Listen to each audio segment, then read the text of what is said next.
Welcome to my channel से प्रकाश classes. दोस्तों, आज हम ग्लोब के विषय में पढ़ेंगे या विश्व के मानचित्र जिसे ग्लोब कहते हैं उसके विषय में पढ़ेंगे। अक्षांश और देशांतर के विषय में पढ़ेंगे।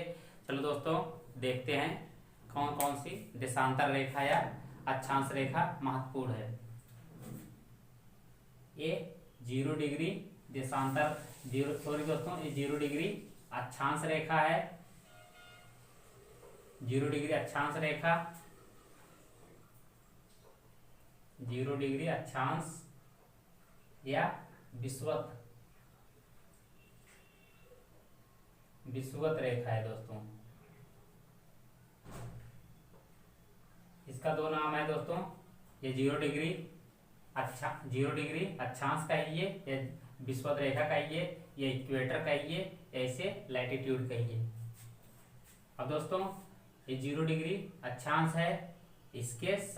इसके दक्षिण में जाने पर 13.5 डिग्री को दोस्तों मकर रेखा कहते हैं। मकर रेखा है। अब उसके बाद देखते हैं 23.5 डिग्री उत्तरी गोलार्ध में जाने पर दोस्तों इसे कर्क रेखा कहते हैं।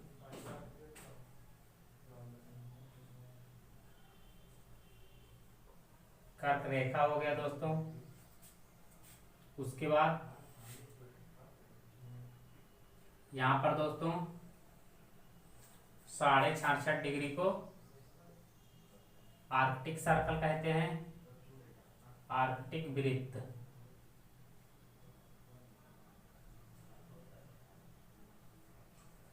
और दोस्तों यहां पर 90 डिग्री होता है जिसे उत्तरी पोल कहा जाता है। उत्तरी ध्रुव कहा जाता है, या नॉर्थ पोल कहिए या हिंदी में दोस्तों उत्तरी ध्रुव कहिए। अब देखते हैं दक्षिणी गोलार्ध में 66.5 डिग्री को अंटार्कटिक वृत्त कहते हैं या अंटार्कटिक सर्कल कहा जाता है। अंटार्कटिक सर्कल, अंटार्कटिक वृत्त हिंदी में। अब दोस्तों यहाँ पर 90 डिग्री होगा, 90 डिग्री अक्षांश, इसे कहते हैं दक्षिणी ध्रुव या साउथ पोल।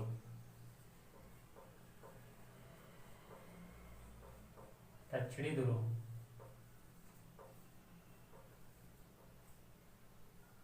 दोस्तों उसके बाद हम देखते हैं इसको 0 डिग्री अक्षांश को छोड़कर 180 अक्षांश रेखाएं होती हैं। 180 अक्षांश रेखाएं होती हैं। जब हम 0 डिग्री को छोड़ देते हैं, तब जब हम इसको 0 डिग्री को भी ऐड कर लेते हैं तो 181 अक्षांश रेखाएं हो जाती हैं।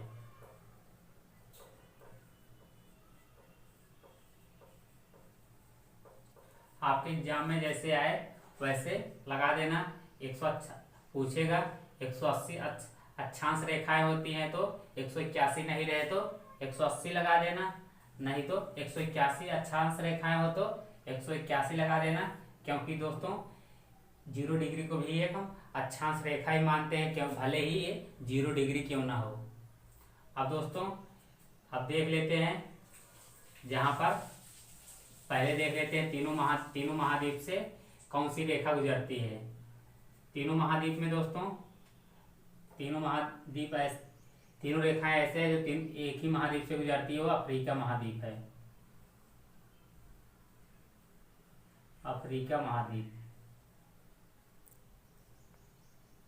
अफ्रीका महाद्वीप में कर्क रेखा, मकर रेखा, विषुवत रेखा तीनों गुजरती हैं। कर्क रेखा, नंबर 2 मकर रेखा, विषुवत रेखा नंबर 3। विषुवत रेखा तीनों अफ्रीका महाद्वीप से गुजरती हैं।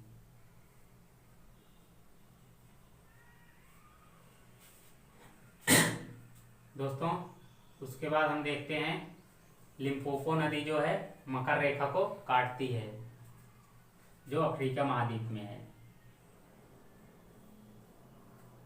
लिम्पोपो नदी जो अफ्रीका महाद्वीप में है मकर रेखा को काटती है।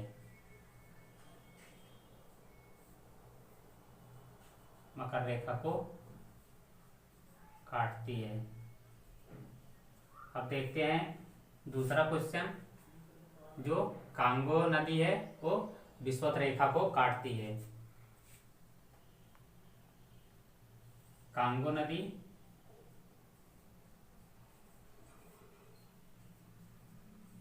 विषुवत रेखा को काटती है।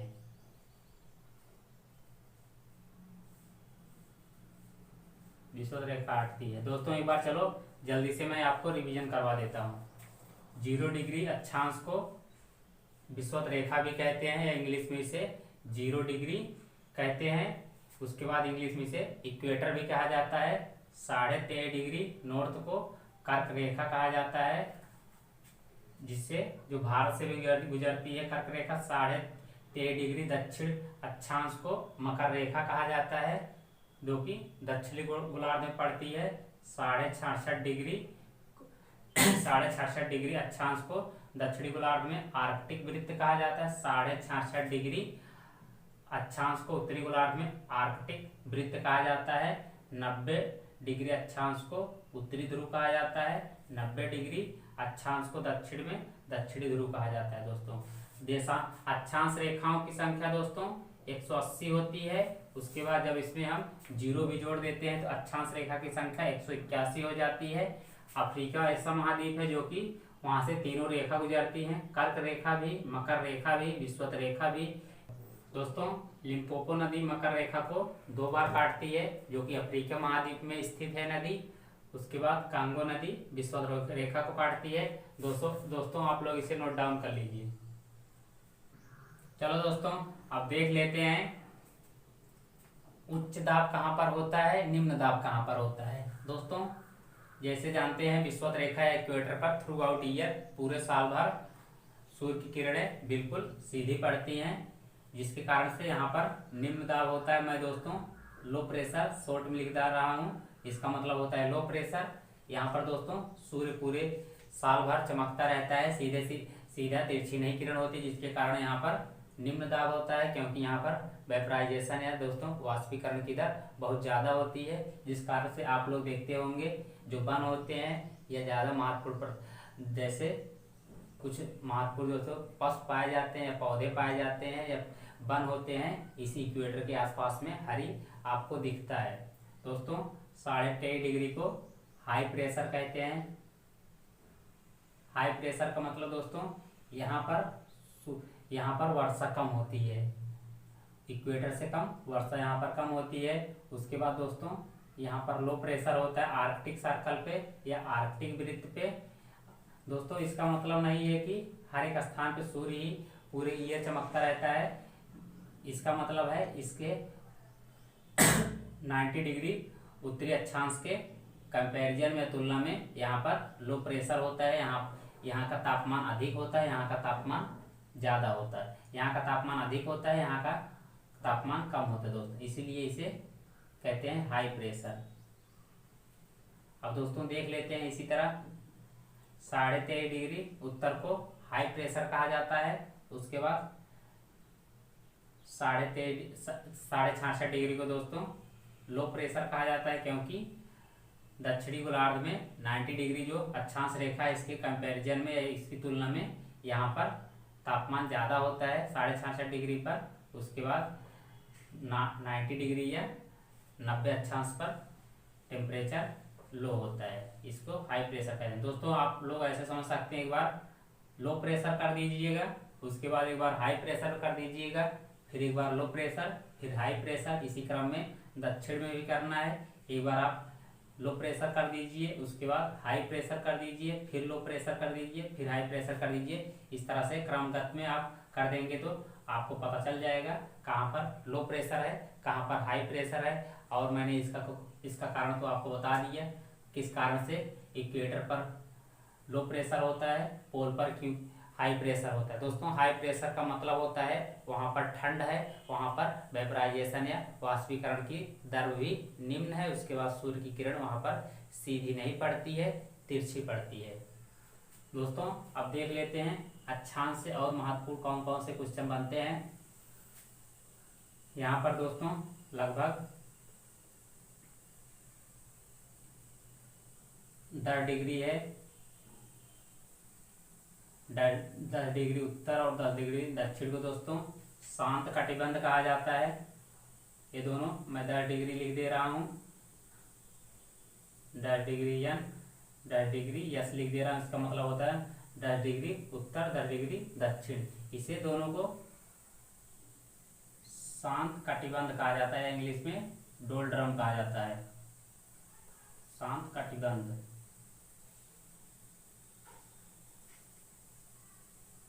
शांत कटिबंध कहा जाता है। उसके बाद दोस्तों और हम देख लेते हैं ट्रेडविंड। यहाँ पर लगभग होता है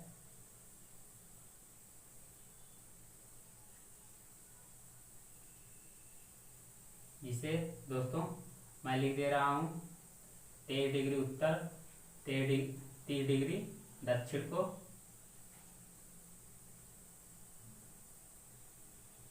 30 डिग्री उत्तर को 30 डिग्री दक्षिण को दोस्तों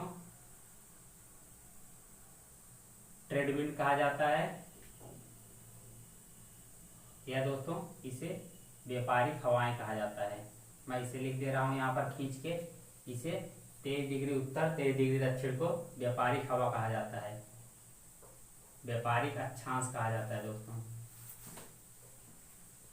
इसी के माध्यम में दोस्तों जो ट्रेडविंड होती हैं चलती हैं, क्योंकि इसके द्वारा शिप को ले जाने में फ्यूल की खपत कम होती है दोस्तों।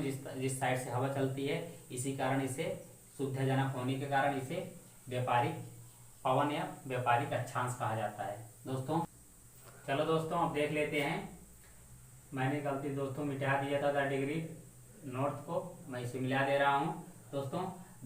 30 डिग्री उत्तरी अक्षांश को 30 डिग्री दक्षिणी अक्षांश के बीच में व्यापारिक पवनें बहती, इसीलिए इसे व्यापारिक ट्रेडविंड अक्षांश कहा जाता है, इसे व्यापारिक अक्षांश कहा जाता है।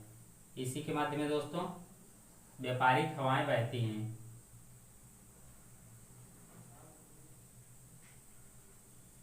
दोस्तों उसके बाद चलो देखते हैं 30 से 35 डिग्री के बीच में दोस्तों जो हवाएं चलती हैं दोस्तों 30 से 35 डिग्री, ये 35 है दोस्तों। इसके बीच में जो अक्षांश होता है उसे दोस्तों अश्व अक्षांश कहा जाता है। मैं इसे खींच के लिख दे रहा हूं, इसे अश्व अक्षांश कहा जाता है। अश्व अक्षांश कहा जाता है दोस्तों, क्योंकि यूरोप में जब इस बीच में आते थे तो दोस्तों बहुत ज़्यादा वहाँ पर पहले घोड़े ले जाते दोस्तों जहाज, पानी की जहाज से। उसके बाद वहाँ इस अक्षांश के बीच में आने से दोस्तों उनको बहुत ज़्यादा दिक्कत होती थी, घोड़ों को समुद्र में फेंक दिया जाता था। इसी कारण से 30 से 35 डिग्री उत्तरी अक्षांश को 30 से 35 डिग्री दक्षिणी अक्षांश को अश्व अक्षांश कहा जाता है दोस्तों। उसके बाद जो ट्रेडविंड होता है देख लेते हैं किस तरह से, किस दिशा में बहता है ट्रेडविंड दोस्तों। ये पूरब से पश्चिम की तरफ बहता है, ट्रेडविंड पूरब से पश्चिम की तरफ बहता है दोस्तों। इसे थोड़ा सा ध्यान दीजिएगा क्योंकि एग्जाम में आ चुका है।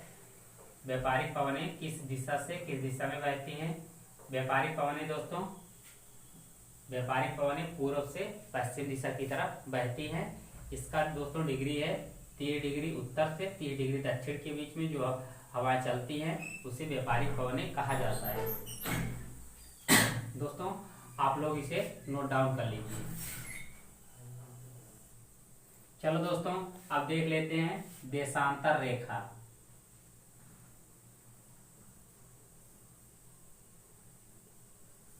देशांतर रेखा दोस्तों उत्तरी और दक्षिणी ध्रुव को मिलाने वाली रेखा को दोस्तों देशांतर रेखा कहा जाता है। देशांतर रेखा दोस्तों परिभाषा देख लेते हैं। उत्तरी एवं दक्षिणी ध्रुव को मिलाने वाली रेखा को दोस्तों देशांतर कहा जाता है। दोस्तों देशांतर रेखाओं की सबसे अधिक दूरी विषुवत रेखा पर होती है। सबसे कम दूरी दोस्तों देशांतर रेखा की पोल पर होती है। दोस्तों अब लिख दे रहा हूं देशांतर रेखा की सबसे अधिक दूरी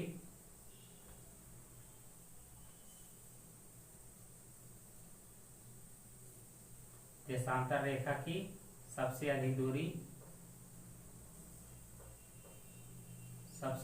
दोस्तों विषुवत रेखा पर होती है।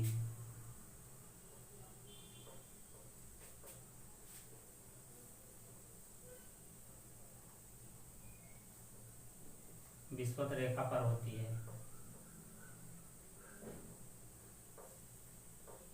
दोस्तों इसलिए होती है क्योंकि पोल पर जाके ये मिल जाती हैं। लेकिन यहाँ पर दोस्तों आप ग्लोब बनाए या आप मैप बनाइएगा, देखिएगा कोई मानचित्र बनाइएगा या गोला बनाइएगा, आप देखिएगा जो इसके बीच में होती है, जहाँ से सेंटर होता है उससे कोई रेखा जाती है तो दो रेखाओं के बीच में इस तरह से उत्तर और दक्षिण में खींचिएगा, सबसे अधिक दूरी होगी। पोल पर या ध्रुव पर जाके इन रेखाएं आपस में मिल जाती हैं, जिसके कारण से वहां पर उनकी दूरी पोल पर या ध्रुव पर कम हो जाती है। देशांतर रेखा की सबसे अधिक दूरी दोस्तों विषुवत रेखा पर होती है। ध्रुव पर न्यूनतम दूरी होती है। दूरी होती है दोस्तों देशांतर रेखा की। दोस्तों आप इसे मैप से इसी से समझ सकते हैं। यहाँ पे आके रेखाएं इस तरह से आप देख रहे हैं दोस्तों, यहाँ पर इस तरह से आके रेखाएं आपस में मिल जा रही हैं, जिसके कारण से इनकी दूरी कम हो जा रही है। यहाँ पर विषुवत रेखा पर इनके बीच की दूरी जो अधिकतम है, पोल पर इनके बीच की दूरी न्यूनतम है। दोस्तों 360 डिग्री दोस्तों 360 अच्छा देशांतर रेखाएं होती हैं दोस्तों। 360 देशांतर रेखाएं होती हैं। इसे दोस्तों एक यहाँ से इंग्लैंड से पार होता है दोस्तों, जिसे कहा जाता है 0 डिग्री या मानक समय रेखा। ये इंग्लैंड के एक स्थान का नाम है ग्रीनविच, वहां से गुजरती है, जिसे मानक समय रेखा कहा जाता है दोस्तों। 0 डिग्री देशांतर को दोस्तों 180 डिग्री पूर्व में देशांतर रेखाएं हैं, 180 डिग्री पश्चिम में देशांतर रेखाएं हैं। पूरा देशांतर रेखाओं की संख्या 360 डिग्री हमारे ग्लोब पर है। उसके बाद देखते हैं दोस्तों हमारे यहाँ का जो है समय मानक निर्धारण 82.5 डिग्री पूर्वी देशांतर रेखा है। दो देशांतर रेखाओं के बीच में दूरी दोस्तों 111 किलोमीटर होता है। दो देशांतर रेखाओं के बीच की दूरी दोस्तों 111 किलोमीटर होता है। उसके बाद हम देखेंगे दोस्तों हमारे यहाँ का जो मानक समय है 82.5 डिग्री पूर्वी देशांतर रेखा है। उसके बाद दोस्तों आप जान सकते हैं दो देशांतर रेखाओं के बीच में जो समय गैप होता है वो 4 मिनट का होता है। आप इसमें मल्टीप्लाई करेंगे जब दोस्तों तो आएगा 5.5 घंटा। 5.5 घंटा दोस्तों हमारा समय मानक समय निर्धारण समय से जो ग्रीनविच टाइम से गुजरता है 0 डिग्री देशांतर से, उससे 5.5 घंटा आगे है दोस्तों। इसी तरह हम जब पश्चिम में जाएंगे वहां पर उस साइड में समय कम होता जाएगा, लेकिन जब पूरब की साइड में हम 0 डिग्री देशांतर रेखा से पूरब की साइड बढ़ेंगे वहाँ पर समय बढ़ता जाएगा, लेकिन पश्चिम की साइड में जब जाएंगे वहाँ से समय घटता जाएगा। दोस्तों एक 180 डिग्री देशांतर रेखा है यहाँ पे इस तरह से दोस्तों, इसे कहा जाता है दोस्तों अंतरराष्ट्रीय तिथि रेखा, इंटरनेशनल टाइम, इंटरनेशनल डेट, अंतरराष्ट्रीय डेट इसे कहा जाता है, क्योंकि दोस्तों इसी के कारण हम दिनांक का निर्धारण करते हैं। पश्चिम साइड में दोस्तों जाएंगे तो एक दिन घट जाएगा, पूर्व की साइड में आएंगे एक दिन बढ़ जाएगा, इसीलिए इसे कहा जाता है अंतरराष्ट्रीय तिथि निर्धारण रेखा 180 डिग्री देशांतर रेखा को। दोस्तों आप लोग इसे एक बार नोट डाउन कर लीजिए। चलो दोस्तों एक बार रिवीजन करवा देता हूँ।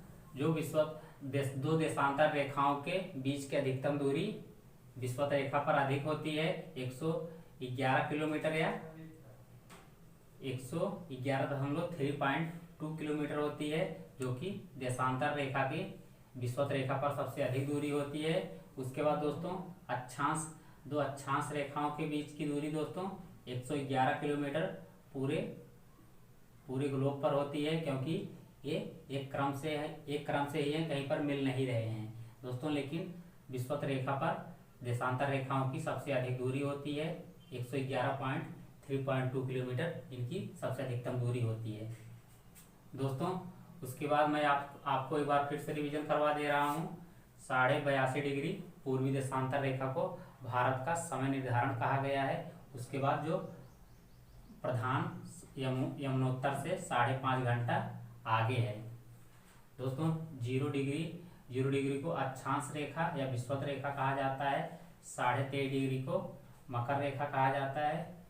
23.5 डिग्री दक्षिण को मकर रेखा कहा जाता है। 66.5 डिग्री दक्षिण रेखा को दोस्तों आर्कटिक वृत्त कहा जाता है। 90 डिग्री को दोस्तों दक्षिणी ध्रुव कहा जाता है। इसी तरह दोस्तों 23.5 डिग्री उत्तर को कर्क रेखा कहा जाता है। 66 डिग्री को आर्कटिक वृत्त कहा जाता है उत्तरी अक्षांश को। 90 डिग्री को दोस्तों उत्तरी ध्रुव कहा जाता है दोस्तों। उसके बाद एक महत्वपूर्ण और देख लेते हैं। दो देशांतर रेखाओं के बीच की दूरी को दोस्तों गोरे कहा जाता है। जिस तरह से ये दो देशांतर रेखाएं हैं, इनके बीच की दूरी को दोस्तों एक स्पेसिफिक नाम दिया गया है जिसे गोरे कहा जाता है दोस्तों। मैं वीडियो अपना यहीं पर समाप्त करता हूं दोस्तों। हमारा वीडियो आप लोगों को अच्छा लगा हो तो हमारे वीडियो को ज़्यादा से ज़्यादा शेयर और सब्सक्राइब कीजिए। आप सभी के साथियों का धन्यवाद।